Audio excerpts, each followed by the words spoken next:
Imagine watching your sister receive a $2.5 million beachfront villa as a graduation present while you're handed a scratched-off lottery ticket your father found in a gas station trash can. "For luck," he said with a smile. That ticket became the symbol of my worth in my family's eyes, discarded, worthless. What they didn't know was that their rejection would become the catalyst for the greatest revenge story they never saw coming. My name is Emma, and this is how I went from family doormat to $150 million winner who got to decide who stays in my life and who gets cut off forever. Hey everyone, before I dive into this crazy story, make sure to hit that subscribe button, smash that like, and leave a comment below telling me what you would have done in my situation. My channel Unfazed Tales is all about sharing stories of triumph over family drama, and trust me, this one's a doozy. Alright, let's get into it. I was born Emma Harrington, the middle child sandwiched between my perfect older sister Olivia and my charming younger brother Mason. From the moment I can remember, there was an unspoken hierarchy in our household. Olivia was the golden child, Mason was the baby who could do no wrong, and I was just the one who was expected to be grateful for the hand-me-downs,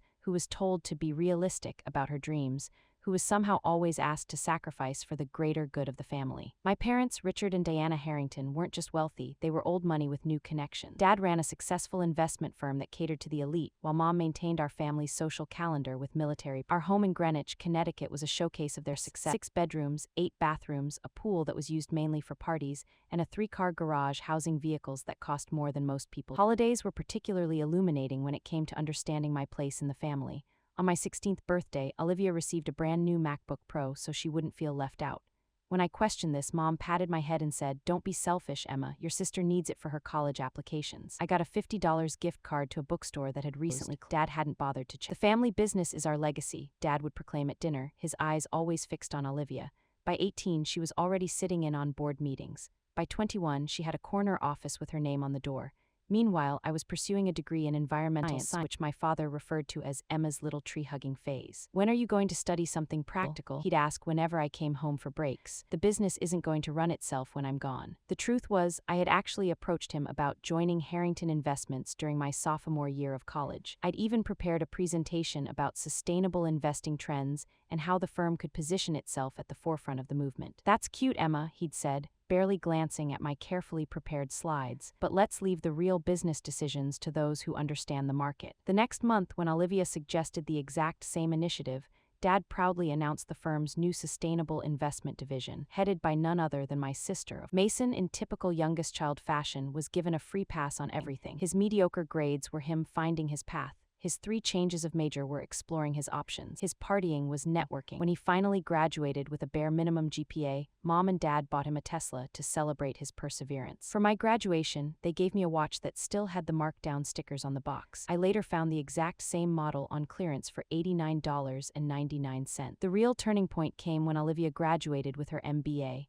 The Harringtons threw an extravagant party at the country club, champagne fountains, live music, ice sculptures. Dad clinked his crystal glass to make an announcement that would change the course of our relationship. "We couldn't be prouder of our Olivia," he boomed, his arm around my sister's, "and to show just how much we believe in her future, Diana and I would like to present her with." Mom dramatically pulled a sheet off an architectural model positioned on a nearby table. A collective gasp rippled through the crowd. "A beachfront villa in the Hamptons," Dad continued, beaming. "Everyone needs a proper place to entertain clients and unwind after crushing it in the boardroom." The property was worth $2.5 million. Olivia squealed with delight as guests applauded. I stood in the back, nursing a warm champagne and wondering if I should even bother showing up to my own graduation ceremony the following month. But I did show up, of course. My environmental science degree had been hard-earned, with scholarships and part-time jobs filling the gaps my parents deemed character building, though Olivia and Mason never seemed to need such building. The ceremony was lovely, and I felt proud walking across that stage. My family arrived 40 minutes late and left immediately after my name was called. The celebration was a rushed dinner at a chain restaurant where Dad spent most of the time on his phone, and Mom complained about the wine selection. "We have something for you, Emma," Dad said as the server cleared our plates. He reached into his pocket and pulled out a lottery ticket. It was crumpled and clearly had already been scratched off. "Found this at the gas station," he chuckled. "For luck in the real world. God knows you'll need it with that degree." Mom at least had the decency to look embarrassed. Olivia snorted into her drink. Mason was scrolling through his phone, oblivious. I stared at the discarded lottery ticket. In that moment, something crystallized inside me, a realization that no matter what I achieved, it would never be enough for them. I would always be the family joke, the cautionary tale, the middle child they didn't quite know what to do with. "Thanks," I said, pocketing the ticket. "I should get going, early start tomorrow." "Oh, did you finally find a job?" Mom asked, suddenly interested. "Something like that," I replied. In truth, I had secured an entry-level position at an environmental consulting firm. The pay was modest, but it was in my field and I was excited about it. I hadn't told them because I knew exactly how they'd react. "Well, don't expect any handouts if it doesn't work out," Dad warned. "We've already done more than enough." As I left the restaurant, I felt a strange sense of liberation. The lottery ticket in my pocket, their idea of a joke, felt like a permission slip to finally walk away. For the next 3 years, I threw myself into my work. I rented a tiny studio apartment in a not great part of town, drove a used car that broke down more often than it ran, and pinched pennies until they screamed. But for the first time in my life, everything I had was truly mine. The environmental consulting firm, Eco Solutions, became my sanctuary. My boss, Layla, was the first mentor who actually saw potential in me. She pushed me to pursue additional certifications, gave me increasingly complex projects, and advocated for my promotions. Meanwhile, the family dynamics continued as always. Holiday gatherings were exercises in endurance. Olivia's successes at Harrington Investments were celebrated with expensive gifts and toasts. Mason's continued aimlessness was indulged with finding yourself trips to Europe and Asia, all on the family dime. My promotions or accomplishments were met with backhanded compliments. Environmental consulting, is that even a real career? My father asked at Christmas dinner 3 years after my graduation. "I have a buddy whose company does that, says all those regulations are just money grabs." "Actually, Dad, my firm just secured a major contract helping corporations reduce their carbon footprint while increasing their bottom line," I replied, trying to keep my voice even. "We're projecting to save our clients over $10 million collectively next year while significantly decreasing their environmental impact." He grunted and turned to Mason. "So, son, thinking about coming into the business yet? We could use some young blood." That night, I found myself sitting on the back porch of my parents' house, seeking a moment of peace. To my surprise, my Uncle James joined me. Unlike my father, Uncle James had chosen a different path. He'd built his fortune in tech startups and sustainable energy, areas my father dismissed as trendy and unstable. "They don't see you, do they?" he said quietly, handing me a glass of the good whiskey my father reserved for important guests. I shrugged. "They never have. You know, your father and I grew up competing for everything, our parents' attention, academic accolades, athletic trophies. I always thought he'd grow out of that mentality, but instead, he's created the same dynamic with his children." He took a sip of his whiskey. "For what it's worth, I think you're the one who actually got it right." We sat in comfortable silence for a while. Then he reached into his jacket. "I've been watching your work at Eco Solutions, that carbon reduction program you developed. Brilliant." He handed me a business card. "I'm launching a new venture capital fund focused on green technology. We need someone with your expertise on the team. No pressure, no nepotism. You'd have to interview like anyone else, but I think you'd be perfect." For the first time in ages, I felt seen. Really seen. Life continued its steady rhythm after that Christmas. I interviewed with Uncle James's venture capital firm and was offered a position as a sustainability analyst, with a salary that finally let me move to a safer neighborhood and buy a reliable car. I developed a small but genuine circle of friends who valued me for me, not my family connection. I even started dating Ryan, a kind and supportive architect who found my passion for environmental science fascinating rather. And then came the day that would change everything. It was a dreary Sunday morning, and I was finally tackling the dreadful task of deep cleaning my apartment. While emptying out the junk drawer in my kitchen, I found the crumpled lottery ticket my father had given me at my graduation dinner over 3 years ago. I almost threw it away, then stopped. It seemed symbolic somehow, this discarded piece of paper that represented exactly how much my accomplishments were worth to my family. On a whim, I decided to check the numbers online, just for closure before tossing it in the trash where it belonged. I pulled up the lottery website on my phone and entered the ticket numbers into the verification system. The screen froze, then refreshed with a message, "Major prize winner. Please contact lottery headquarters immediately." I blinked, sure I was misreading, but the message remained. With shaking hands, I checked the winning numbers from that draw date 3 years ago. They matched, all of them. The jackpot had been $150 million. For several minutes, I couldn't move. My mind raced through the implications. The ticket had been sitting in my drawer for 3 years. Did lottery winnings expire? Would they even honor it? And if they did, what would this mean? I called the number on the screen, half expecting to be told it was too late. Instead, a very excited lottery official confirmed that yes, this was indeed a winning ticket for the full jackpot amount. Yes, I was still within the claiming period, which was 5 years in my state. And yes, they would be delighted to arrange for me to claim my prize. When I hung up the phone, I sat on my kitchen floor and did something between laughing and crying. The irony was almost too perfect. The throwaway gift, the joke at my expense, had turned out to be worth $150 million. I didn't tell anyone, not my friends, not Ryan, certainly not my family. I took a personal day from work and met with lottery officials who confirmed I had two options: a lump sum payment of approximately $93.6 million before taxes, or annual payments over 30 years. After taxes, the lump sum would leave me with roughly $56 million. I chose the lump sum and, on their recommendation, declined the publicity that typically came with major wins. I wanted time to process this massive change before the world knew about it. Next, I hired financial advisors and lawyers who specialized in sudden wealth management. With their guidance, I set up trusts, investment accounts, and charitable foundations. I made plans for intelligent, sustainable wealth management that would ensure this money would last and do good in the world. Only after all of this was in place did I finally allow myself to think about my family. For weeks, I debated what to do. Part of me, a small, vindictive part that I wasn't proud of, wanted to flaunt my newfound wealth in their faces, to show them that the daughter they had dismissed had become wealthier than all of them combined.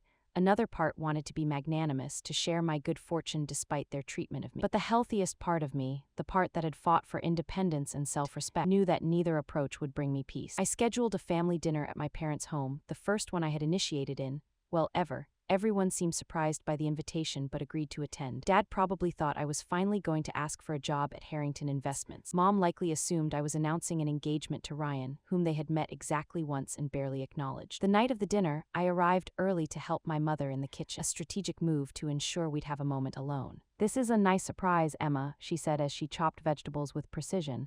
"What's the occasion?" "I wanted to talk to all of you about something important," I replied, keeping my voice neutral. "But before everyone arrives, I wanted to ask you something, Mom." She glanced up briefly. "That lottery ticket Dad gave me at my graduation dinner, was it just a joke, or did you actually check if it had won anything?" Mom had the grace to look embarrassed.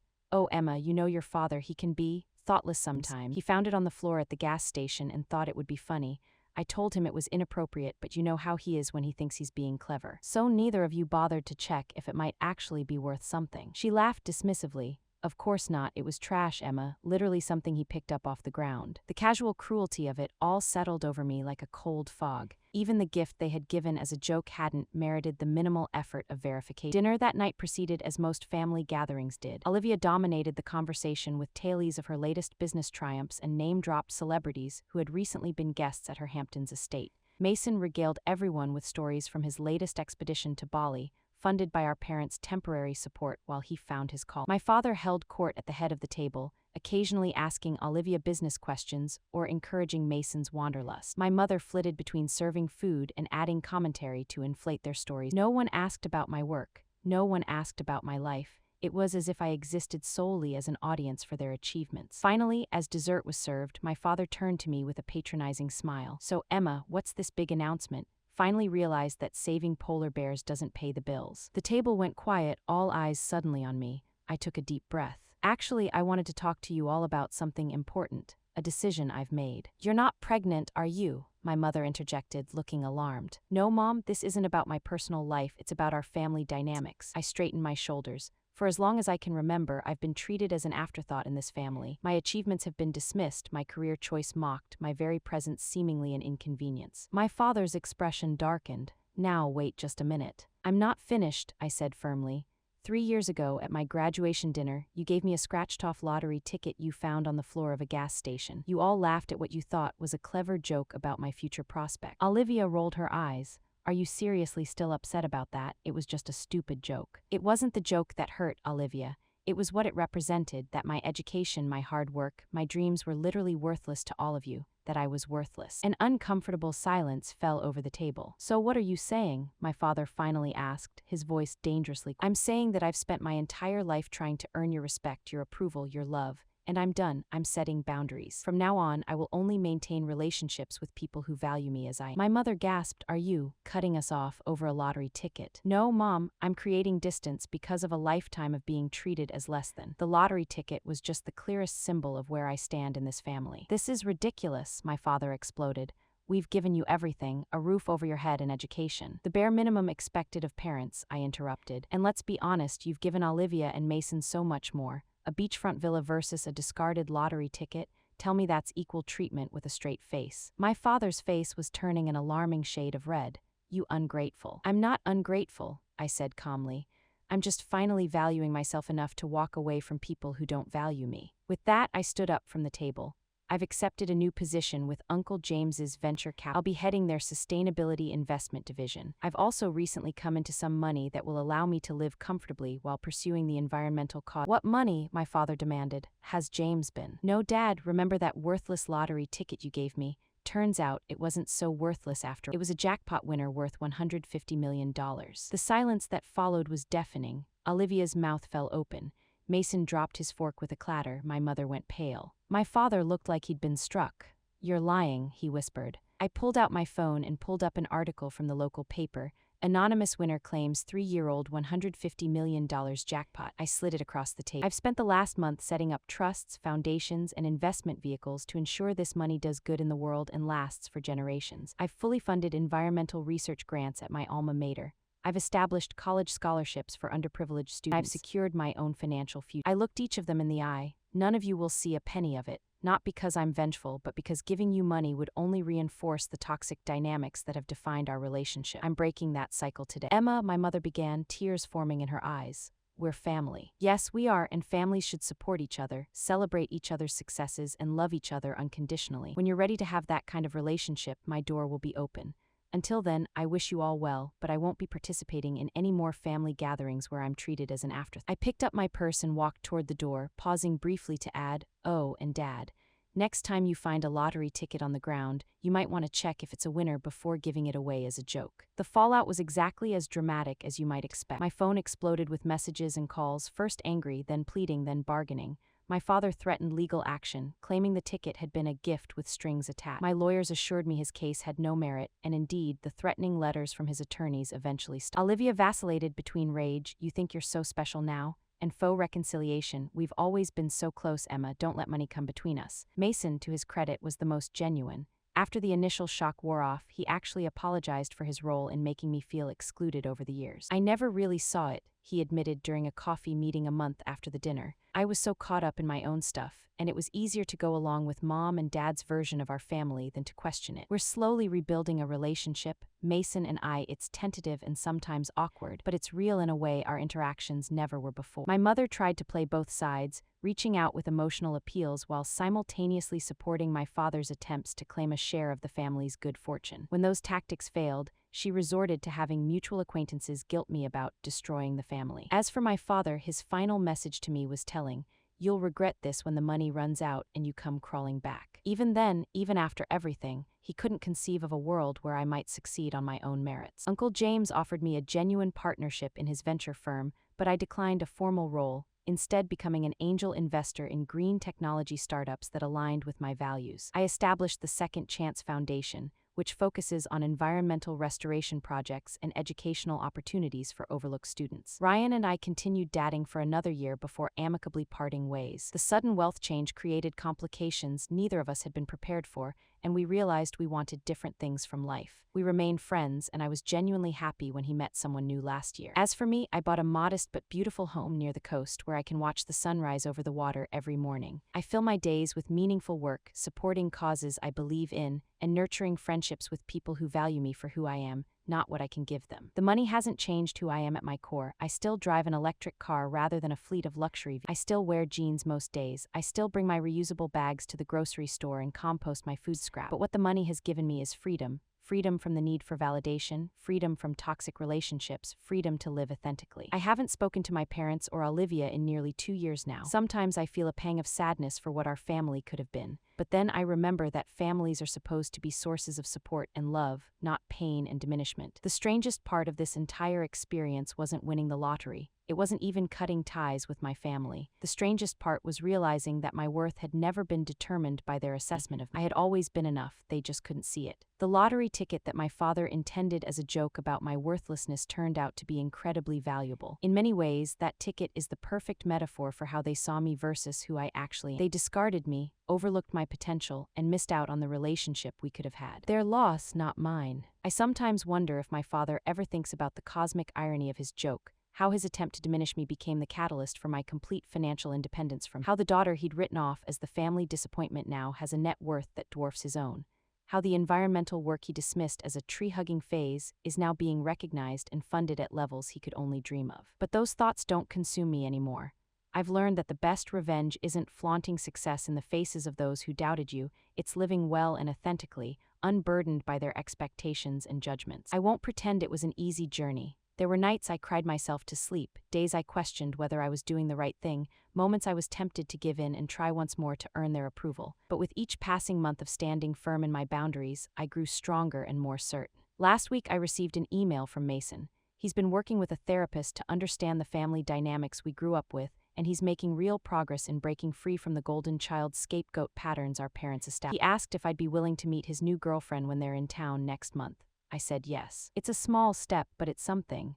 One healthy relationship salvaged from the wreckage of our family history. As for the others, my door remains conditionally open, conditional on respect, on genuine acknowledgement of past hurts, on a commitment to building something healthier moving forward. I'm not holding my breath, but I'm not bolting the door either. In the meantime, I'm living a life aligned with my values, surrounded by people who see me clearly and love me completely. I'm funding research that might help save our planet. I'm mentoring young women in STEM fields who, like me, have been told their dreams aren't practical. And every morning I look out at the ocean, not from a status symbol beachfront villa given to me by parents with strings attached, but from a home I chose and purchased with money that came to me through the strangest twist of fate imaginable. The universe has a sense of humor, and sometimes, when you've been handed nothing but discarded tickets your whole life, one of them turns out to be the winning one. It's been almost 3 years since that fateful family dinner. 3 years of growth, healing, and building a life entirely on my own terms. Last month, I received an invitation to Olivia's baby shower. Attached was a handwritten note. I know we have a complicated history, but becoming a mother has made me reflect on the kind of family I want to create. I don't want my child to experience what you did. Can we talk? I haven't decided if I'll go yet. Part of me is cautiously optimistic that this might be a genuine olive branch. Another part wonders if this is just another manipulation tactic now that cutting me off completely hasn't resulted in access to my fortune. Either way, I'm approaching it from a position of strength rather than need. That's the real difference between Emma from 3 years ago and Emma today. I no longer need their approval or acceptance to feel complete. My father still hasn't reached out directly. Last I heard through the grapevine, Harrington Investments has been struggling since losing several major clients to more progressive firms, including Uncle James's venture capital fund, where sustainability isn't just a buzzword but a core business strategy. Sometimes the best revenge is simply watching karma unfold from a distance. Mom sends birthday and Christmas cards, formal, slightly stilted affairs that make no mention of our estrangement but also offer no genuine apology. I acknowledge them with equally polite thank you notes. It's a strange détente, but it's better than the artificial harmony we maintained for decades. As for me, the Second Chance Foundation just funded its 100th scholarship for environmental science students. Our green technology investment portfolio has helped bring 3 game-changing sustainable innovations to market. I've found purpose, joy, and genuine connection, all the things that money can't buy but that freedom from toxic relationships makes possible. The lottery ticket that was meant to be a symbol of my worthlessness turned out to be worth $150 million. But the real value was in what it taught me about setting boundaries, defining my own success, and choosing my own family, one made up of people who see me clearly and love me for exactly who. That lesson, absolutely priceless. So if you're out there feeling overlooked, undervalued, or discarded, if you're the one they hand the scratched-off lottery ticket to while someone else gets the beachfront villa, know this: your worth isn't determined by their assessment of you. You get to decide what you're worth. You get to write your own ticket. And sometimes, just sometimes, the universe has a way of delivering the most perfect poetic justice when you least expect. Thanks for listening to my story. Remember to subscribe to Unfazed Tales for more stories of triumph over family drama, and leave a comment below telling me what you would have done in my situation. Until next time, this is Emma Harrington, signing off, unfazed, unbound, and unapologetically living life on my own terms.